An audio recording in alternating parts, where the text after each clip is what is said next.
Hello students, welcome to the Cosmic Center for Learning English. This is Shravan sir and today we will learn infinitives. Do you know what is infinitives? मैंने एक video upload किया था non finites verb पर, ठीक है। उसमें non finites verb के classification with example मैंने समझाया था, उसको ज़रूर देख लेंगे। आपने नहीं देखा है तो ये उसके एक प्रकार हैं, ठीक है। नॉन फाइनाइट्स के प्रकार हैं इन्फिनिटिव्स। ये भी दो भागों में बांटा गया है, एक बेयर इन्फिनिटिव्स और एक फुल इन्फिनिटिव। तो बेयर इन्फिनिटिव्स उन सारे वर्ब को कहते हैं जिसके साथ टू नहीं लगता, और फुल इन्फिनिटिव्स उन सारे वर्ब को कहते हैं जिसके साथ टू लगता है, लेकिन है सारा नॉन फाइनाइट्स। और नॉन फाइनाइट्स क्या होता है? ऐसे वर्ब जो उसके सब्जेक्ट से प्रभावित नहीं होता है और उसके टेंस से, सेंटेंस के टेंस से प्रभावित नहीं होता है, ठीक है। अब हम लोग आते हैं इस टॉपिक पे। इसमें हम लोग जानेंगे इन्फिनिटिव्स के यूसेस, ठीक है, कि ये सेंटेंस में कहाँ कहाँ प्रयोग होता है और किस रूप में प्रयोग में आता है, how they are used in sentences. Okay, let's get into the topic. First, as the subject. Subject के रूप में, सब्जेक्ट तो आप समझते होंगे। जैसे अगर मैं कहूँ कि आई एम टीचिंग यू, तो यहाँ सब्जेक्ट कौन है? आई, क्योंकि पढ़ाने का काम मैं कर रहा हूँ। तो उसी तरह से सेंटेंस में यहाँ पे to respect our teachers is our duty, तो यहाँ टू रेस्पेक्ट सब्जेक्ट के रूप में आ रहा है, ठीक है। Subject object generally noun pronouns होता है, लेकिन उस रूप में दूसरे का जब इस्तेमाल करते हैं तो वहाँ फिर उसका रोल अदा करता है। Next, to find fault is easy, तो यहाँ पे टू फाइंड किस रूप में आया है? सब्जेक्ट के रूप में आया है, ठीक है। अब दूसरा यूज उसका ऑब्जेक्ट के रूप में होता है, तो ऑब्जेक्ट के रूप में यहाँ पे जैसे एग्जाम्पल मैंने दे रखा है, I do not mean to read, ठीक है। I do not mean to read, तो ऑब्जेक्ट किसको कहते हैं मालूम है? कि अगर कोई कार्य किसी सेंटेंस में हो रहा है, सब्जेक्ट के द्वारा हो रहा है, तो उस कार्य का इम्पैक्ट जिस पे पड़ता है उसको हम ऑब्जेक्ट कहते हैं। तो वो इम्पैक्ट यहाँ पे जिस पे पड़ रहा है वो क्या है? टू रीड, तो यहाँ पे ये क्या हो गया? ऑब्जेक्ट। तो इन्फिनिटिव का यहाँ पे प्रयोग ऑब्जेक्ट के रूप में हुआ है। Next example, he refuse to accept the proposal, तो टू एक्सेप्ट यहाँ पे किस रूप में है? ऑब्जेक्ट के रूप में है, ठीक है। अब आते हैं नेक्स्ट, एज द कॉम्प्लीमेंट। इसका प्रयोग कॉम्प्लीमेंट के रूप में भी होता है। कॉम्प्लीमेंट समझते हो? किसी सेंटेंस में सब्जेक्ट, वर्ब, ऑब्जेक्ट के अलावा सेंटेंस के अर्थ को पूरा करने के लिए जो अदर वर्ड्स आते हैं उसको कॉम्प्लीमेंट कहते हैं, ठीक है। जैसे I have to write a letter, I have to write a letter today, तो एक वर्ड मैंने वहाँ पे टुडे जोड़ा, क्योंकि बताना था, कंप्लीट ये करना था कि आज ही, ठीक है, लिखना है मुझे, तो उस वैसे सेंस के लिए हमने वहाँ पे कॉम्प्लीमेंट डाला। तो कॉम्प्लीमेंट जो अदर वर्ड्स सेंटेंस को पूरा करने के लिए जो इस्तेमाल होता है उसको हम कॉम्प्लीमेंट कहते हैं। यहाँ पे देख लीजिए, क्लियर हो जाएगा। His greatest pleasure is to sing, ठीक है। His greatest pleasure is to sing, तो अब यहाँ पे उसका प्रयोग कॉम्प्लीमेंट के रूप में, चूँकि ये है इन्फिनिटिव, नॉन फाइनाइट वर्ब है, लेकिन इस्तेमाल इसका उस रूप में हो रहा है कि वो सेंटेंस के अर्थ को पूरा करने के लिए उसका एडिशनल यूज़ है, ठीक है। फिर नेक्स्ट एग्जांपल में आते हैं कि as the object of a preposition, वो तो वर्ब का ऑब्जेक्ट था पहला जो हमने देखा।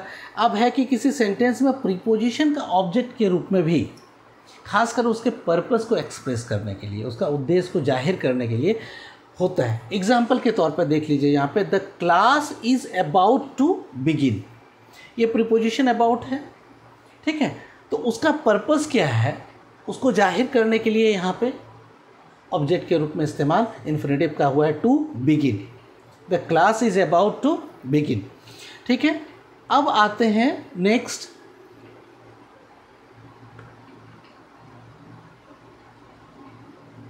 As an object, objective complement. अब है कि ऑब्जेक्टिव कॉम्प्लीमेंट के रूप में उसका प्रयोग होता है, ठीक है। एक तो सेंटेंस का कॉम्प्लीमेंट होता है जिसको हमने देखा। अब यहाँ पे क्या है कि ऑब्जेक्टिव कॉम्प्लीमेंट के रूप में प्रयोग में उसका आ रहा है कि कॉम्प्लीमेंट तो है लेकिन वो ऑब्जेक्टिव है, सब्जेक्टिव नहीं है, ठीक है। तो जैसे एग्जाम्पल के, आई सॉ हिम गो, ठीक है, यहाँ देख लीजिए, मैंने उसको जाते हुए देखा, बात समझ में आ रहा है? तो यहाँ पे जो गो ये आया है, ये इन्फिनिटिव है, विदाउट टू है, लेकिन ये क्या है? ऑब्जेक्टिव कॉम्प्लीमेंट है। आई सॉ हिम कंप्लीट था यहाँ पे, ठीक है। अब उसको लेकिन आई सॉ हिम हमारा सेंटेंस पूरा नहीं होता, जो बताना जा रहे हैं, ठीक है, बताना चाह रहे हैं वो पूरा नहीं हो रहा है, तो गो हमने लगाया, तो गो एडिशनल जो लगाया सेंटेंस के अर्थ को पूरा करने के लिए, लेकिन ये ऑब्जेक्ट का कॉम्प्लीमेंट के रूप में काम कर रहा है, ऑब्जेक्टिव कॉम्प्लीमेंट के रूप में काम कर रहा है। ठीक है, बात समझ में आई। अब नेक्स्ट आते हैं यहाँ पे और एक एग्जाम्पल है,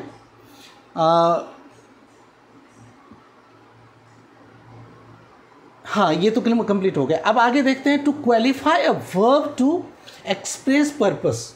अब इसका नेक्स्ट एग्जाम्पल ने जो यूज़ है, ठीक है, अभी तो हमने देखा कि वो सब्जेक्ट के रूप में आता है, ऑब्जेक्ट के रूप में आता है, कॉम्प्लीमेंट के रूप में आता है, फिर उसका ऑब्जेक्ट में भी दो देखा, एक वर्ब का ऑब्जेक्ट और एक प्रीपोजिशन का ऑब्जेक्ट के रूप में देखा, फिर एक कॉम्प्लीमेंट में देखा सब्जेक्टिव कॉम्प्लीमेंट, एक ऑब्जेक्टिव कॉम्प्लीमेंट के रूप में देखा उसका यूज़। अब है कि हम लोग देखते हैं कि वो किस पर्पस के लिए यूज़ होता है। ठीक है, तो कुछ पर्पसेस उसका जानेंगे, जैसे to qualify a verb to express purpose. अब यहाँ पे है कि एक वर्ब को कहते हैं कि एक वर्ब को क्वालिफाई कौन करता है, एडवर्ब करता है। ठीक है, तो उसके पर्पस को एक्सप्रेस करने के लिए कि वो क्या चाहता है, इसलिए उसका इस्तेमाल होता है। जैसे यहाँ पे देख लीजिए एग्जाम्पल में, वी ईट टू लीव, तो टू लीव यहाँ पे इन्फिनेटिव है, लेकिन वहाँ पे वो पर्पस क्या जाहिर कर रहा है, वो क्वालिफाई वर्ब को क्या कर रहा है, हम लोग खाते हैं, लेकिन उस खाने को ये एक पर्पस दे रहा है कि हम लोग क्यों खाते हैं, तो जीने के लिए खाते हैं। बात समझ में आ रही है कि नहीं। देखिए, जो सारी चीज़ें किताबों में उपलब्ध है, अगर टीचर अगर कोई बता रहे हैं, ठीक है, उसका पर्पस ये है कि आप समझो उसको। ठीक है, आप समझ पा रहे हैं क्यों नहीं, ये इम्पॉर्टेंट है। ये बात समझ में आ रही है। आगे देखिए, इसमें फिर इसको एक बार रिपीट करता हूँ मैं कि to qualify a verb to express purpose, मतलब इन्फिनेटिव्स का प्रयोग जो होता है वो वर्ब के पर्पस को एक्सप्रेस करने के लिए होता है और उस वर्ब को क्वालिफाई कर रहा होता है वो। ठीक है, जैसे वी ईट टू लिव, अब जैसे हम लोग खाते हैं, लेकिन यहाँ खाने को क्वालिफाई किया है, वो उसके पर्पस को बता रहा है, क्यों खाते हैं, तो जीने के लिए खाते हैं। ठीक है, अब समझ में आ गया होगा मेरे ख्याल। फिर एक एग्जाम्पल है कि आई कम टू बरी सीजर।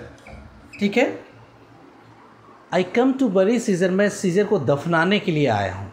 ठीक है, पर्पस है कि मैं यहाँ आया, लेकिन किस लिए, वो दफनाने के लिए पर्पस को क्वालिफाई कर रहा है, टू बरी। ठीक है, आगे टू क्वालिफाई एन एडजेक्टिव, एक एडजेक्टिव को क्वालिफाई करने के लिए, एक एडजेक्टिव को क्वालिफाई करने के लिए देख लीजिए कैसे क्वालिफाई कर रहा है कि द बॉयज़ आर, ठीक है, एनेक्सियस टू लर्न। अब यहाँ पे देख लीजिए कि बॉयज़ एनेक्सियस है।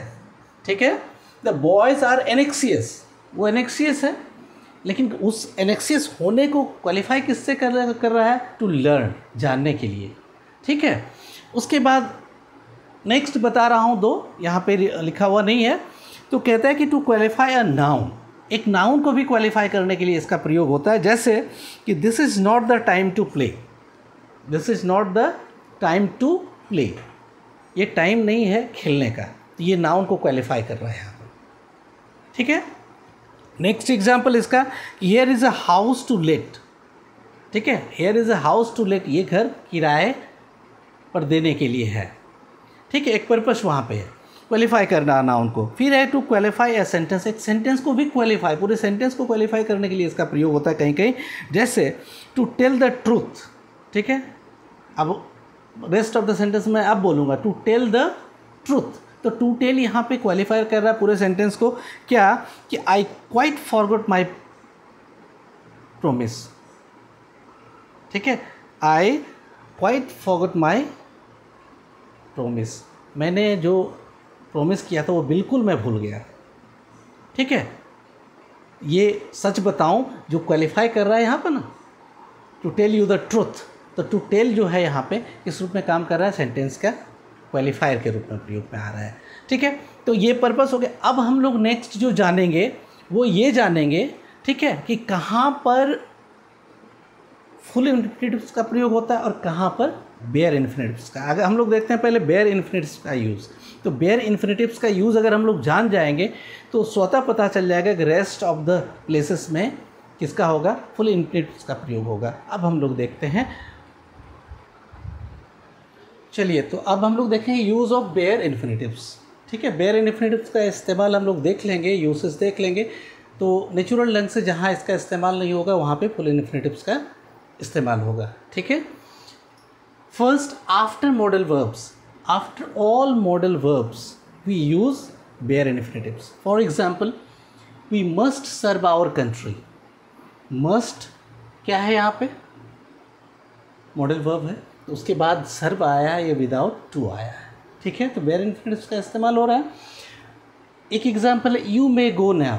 ठीक है, तो मे क्या है, मॉडल वर्ब है, तो उसके बाद जो इन्फिनिटिव आया विदाउट टू गो आया है। ठीक है, ये हो गया पहला कि सारे मॉडल वर्ब्स, लेकिन एक उसमें डेयर है, याद रखिएगा, एक्सेप्शन मैंने यहाँ पे दे रखा है कि डेयर अगर मेन वर्ब के रूप में प्रयोग में आता है तो उसके साथ फुल इन्फिनिटिव का प्रयोग होगा। फॉर एग्जाम्पल यहाँ पे देख लीजिए कि ही डज़ नॉट डेयर, यहाँ पे हेल्पिंग वर्ब लग गया, मेन वर्ब के रूप में डेयर का इस्तेमाल किया गया है यहाँ पे। ठीक है, he does not dare to do so, तो यहाँ पे जो टू डू लगा है तो ये फुल इन्फिनिटिव है, और इसका कारण ये है कि डेयर इस सेंटेंस में मेन वर्ब के रूप में आया है मॉडल होने के बावजूद भी। ठीक है, थर्ड, डू और डीड को जब इम्फेटिक वर्ब के रूप में इस्तेमाल करते हैं तो उस केस में भी क्या होता है कि हम बेयर इन्फिनिटिव्स का प्रयोग करते हैं। जैसे एग्जाम्पल के लिए यहाँ पे देख लीजिए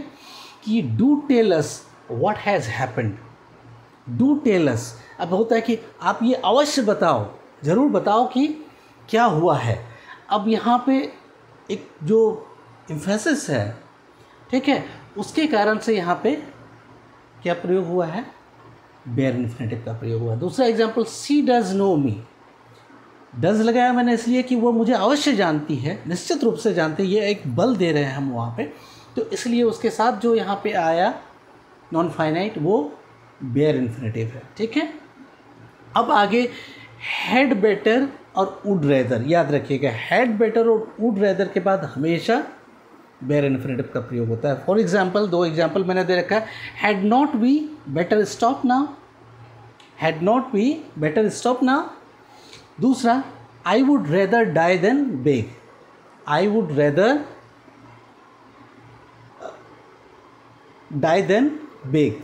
तो यहाँ पे देखिए डाई का प्रयोग जो हुआ है, ठीक है, बेग का प्रयोग हुआ है, यहाँ इसमें स्टॉप होने का प्रयोग हुआ है, ये विदाउट टू का प्रयोग यानी बेयर इन्फिनिटिव्स का प्रयोग यहाँ पे हुआ है। ठीक है, नेक्स्ट है, कुछ वर्ड्स आपको दिमाग में रखना होगा, कुछ वर्ब्स जिसके बाद हमेशा बेयर इन्फिनिटिव्स का प्रयोग होता है। जैसे after, behold, dare, feel, hear, know, let, make, see, watch, etcetera etcetera. ठीक है, तो इसको दिमाग में रखना है कि ये सारे जो वर्ड्स हैं, ये जो वर्ब्स हैं, इसके बाद हमेशा बेयर इन्फिनिटिव्स का प्रयोग होता है। जैसे एक एग्जांपल के लिए मैं दे रखा हूँ यहाँ पे, behold the sunset, behold the sunset, तो सेट के आगे टू नहीं लगा है, यहाँ पे बेयर इन्फिनिटिव्स का प्रयोग हुआ है। फिर I feel the cold air strike, I feel the cold air strike, to strike नहीं है, तो यहाँ पे भी बेयर इन्फिनिटिव्स का प्रयोग हुआ है। तो इस तरह से आज हम लोग इन्फिनिटिव्स का यूजेस किन किन रूपों में होता है, सब्जेक्ट, ऑब्जेक्ट, कॉम्प्लीमेंट के रूप में, और कहाँ कहाँ बेयर इन्फिनिटिव्स का प्रयोग होता है। अब बेयर इन्फिनिटिव्स का जहाँ जहाँ प्रयोग हुआ है, इसके बाद रेस्ट जहाँ भी होगा वहाँ पे फुल इन्फिनिटिव्स का प्रयोग होगा। तो ये आज हम लोग वीडियो यहीं समाप्त करते हैं। ठीक है, फिर नेक्स्ट वीडियो में मिलते हैं हम लोग। Okay, bye.